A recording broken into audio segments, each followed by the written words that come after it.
Like I said, here are the top 10 worst films of 2014. Let's begin. Number 10 is Sex Tape. I had to watch this film recently again. You know what this is?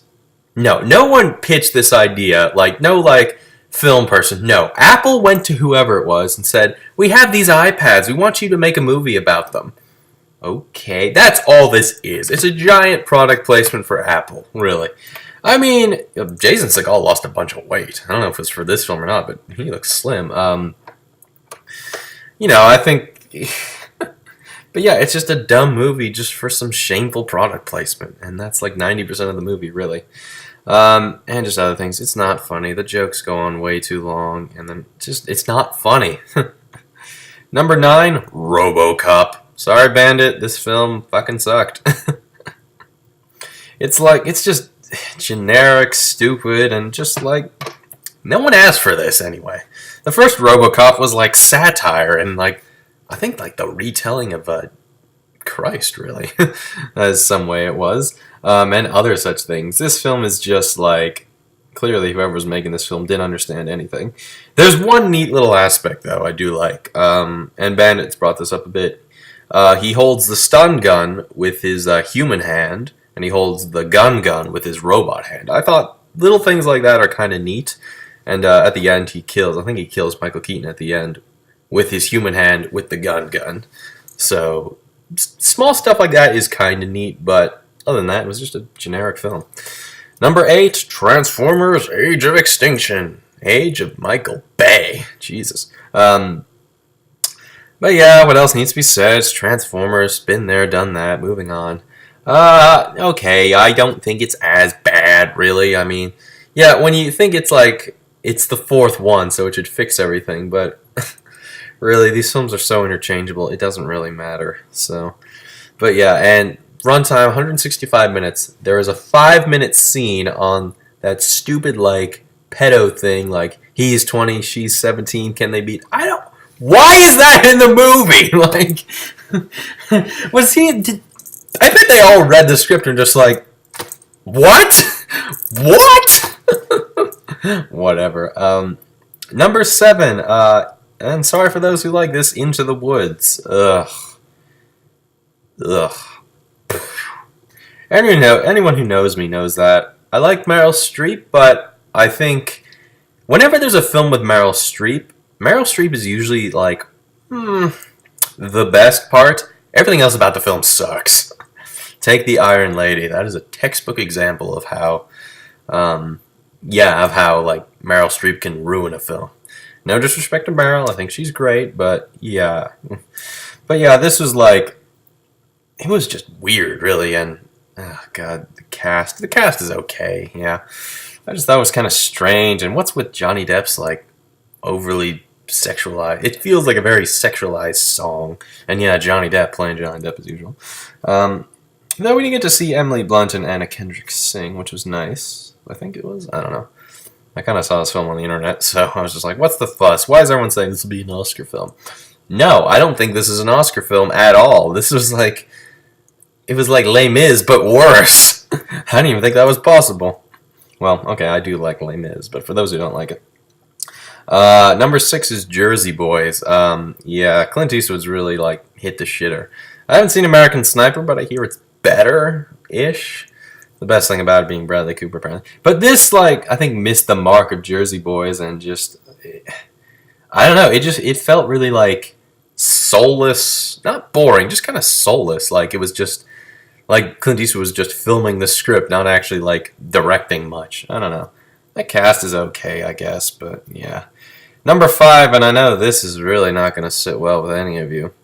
The Fault in Our Stars. Alright, just going to wait a minute till you all lower your shotguns. Yeah, I saw this film a while ago, and I thought it was okay.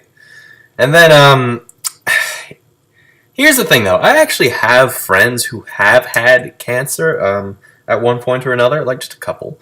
And, yeah, knowing this, and they've basically all said to me, yeah, this is not a very accurate representation of cancer, or just the people who have cancer, or cancer charities, which I thought was weird. Like, Like he managed to abuse this thing, cancer charity, to meet this. The whole story of it just kind of felt strange. And who's that guy? Augustus, that's his name. I think the best thing about it is Shailene Woodley. I think she's a great actress. I think, but I just wish she did bit better roles. This, I think she's good in it. But for the most part, was Augustus. Yeah, that's him. Okay, on his trailers listed everything that this guy is great at. He's 6'4", has a six-pack, is well-spoken, well-mannered, a friendly, polite person, and a very capable, crafty person. And he's a virgin. I'm sorry, like, he was built up to be just way, way too perfect, if you ask me. People like that don't exist. And let me ask you this, people. How would this story have changed if, like, at the end of the film he dies because his cancer comes back? What if the film was different? What if it was like all the entirety of the story, but what if Hazel had died instead? Let me ask you that. How would the story have changed? How would you have viewed it differently? But it didn't feel realistic, really, is the problem I just found with it. And, with the title as pretentious, I guess, as The Fault in Our Stars, which really, what the fuck does that mean? Or the book, Imperial Affliction or whatever. But for the most part, it just didn't feel very realistic, I found. Like, for the most part, like, this is what people do when they have cancer or whatever. It was like, they were well-rounded characters. They just felt like, one just felt like overly perfect, one just felt underly perfect, like sort of like as non-perfect as you can get, because I get it, you have cancer. You really have to be all mopey and depressed for like 2/3 of the movie. Well, okay, fair enough, cancer. But I don't know, I just didn't find it realistic, if you ask me. And yeah, everyone was a million crying girls Tumblr posts. Whatever. And what was it that like Shailene Woodley in all her films, like Divergent, this, I think Kings of the Summer or something, some other film where a bunch of these actors are all in the same films or whatever. Anyways, number 4, This Is Where I Leave You. Okay, anyone who knows me knows that I don't like big ensemble casts in films. I can make some exceptions here and there, but for the most part, big ensemble cast films become a game of one of two things. One, acting porn. To give an example, this is acting porn 101. No one cares about the story. All we want to do is, the stories isn't that much attention. It's just, let's just see how long we can have these people act for as long as possible, and that'll get the tension and the trophies, and the Oscars going or whatever. The point being, acting porn is a phrase I use to be like, yeah, it's just there for the actors to act on screen for who knows how long, and no one cares about anything else. That's what a lot of Meryl Streep films are like. Okay, maybe I didn't phrase that very well. The point being, this is where I leave. That's what I was saying about big ensemble casts. 2, the second thing wrong with big ensemble casts is most of the time people are just there solely on star power alone and don't actually play a character. They just play themselves. Who is this? Jason Bateman's playing the guy he always plays. Tina Fey's playing herself. Adam Driver's kind of playing himself. I don't know Adam Driver from too much. Apart from Girls, which I've watched 1 or 2 episodes, and that show is weird if you ask me. Well, I never watched 2 episodes, but it is a weird show. Well, maybe it's because it's meant for women. I don't know. And, Jane Fonda, I think. And I'm just like, what? I don't know. And other such things. It's just a big clusterfuck. Stupid stuff happens all day. And it felt like it was written by a 12-year-old half the time. Really. It's like, oh, Jane Fonda has big boobs. Jane Fonda's a lesbian. It's just it's not funny, it's not touching, it's not anything. I mean, yeah, it got me kind of thinking, it's like, is this what me and my 2 brothers are going to be like in like 30 years or something? I don't know. Yeah, and my top 3, anyone who's seen the podcast I did with Bandit, number 3 is Divergent. Another Shailene Woodley film. Oh, what a surprise. Yeah, this was like as generic as it gets for a lot of these like YA adaptations. Like, it felt very, like, Hunger Games-esque. I think even Honest Trailers made the joke saying, hey, we did this film already. It's Hunger Games, right? Oh, it's another film? Oh, it sucks? Okay. But yeah, it was about as generic as it gets. The cast is okay. Shailene Woodley is the best out of them. But I feel like I just missed the point of its material, I guess. I mean, everything just about it just felt a bit too extreme. I mean, you know, I don't mean to make too much of a comparison to Hunger Games, but with Hunger Games, it was like, you know, they're just like, I don't know if it was meant to be based on socials. Or like, because they're split into personalities, like the honest, the brave, the thoughtful, the whatever, the masturbators, and the masters and the debaters. But I don't know. It just felt kind of generic, and it felt like it was going at a very weird pace. It just kept like we had to go bang, bang, bang, bang, have to hit all the marks and whatnot. I don't know. It just didn't feel very good, and it's getting a sequel, so whatever. And it was a big hit with its fans, but I just thought it was like generic, really. I mean, take your time in doing these things. Number 2 is The Amazing Spider-Man 2. Ugh.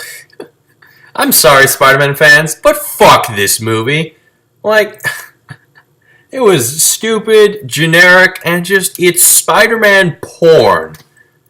Like, Dr. Octopus, oh my god! I should be a kid, oh my god! It's a rhino, oh my god! It's Spider-Man porn, that's what this movie is. Sony's really fucked up with Spider-Man. Their handling of Spider-Man's been terrible. Look, I get the Raimi films aren't, like, perfect. You know, only Spider-Man 2 is the only one that's, like, great. But take what those films did right and just learn from them.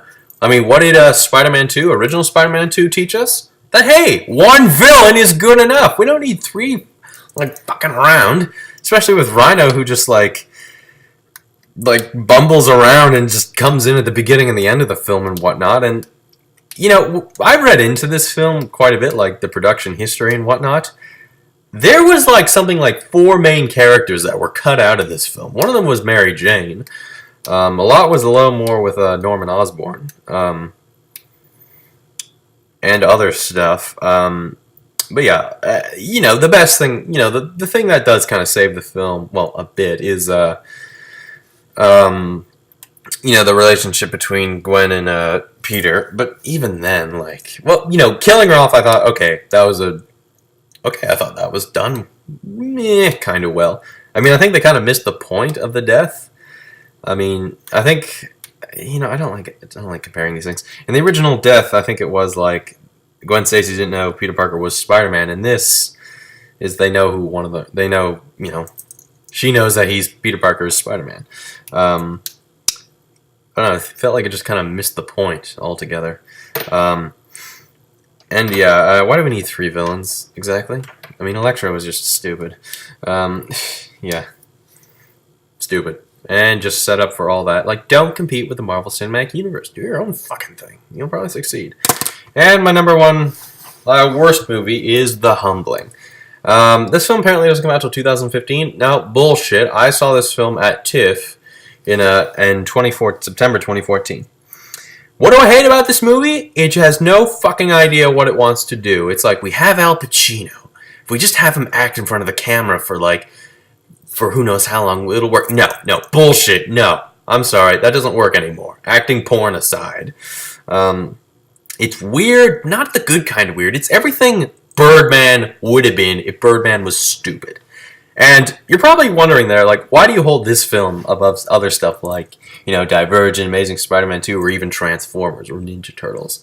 Well, here's the thing, though. This film came out at a film festival, you know, where respected works of art are supposed to come out and whatnot. Film festivals are not easy to get into.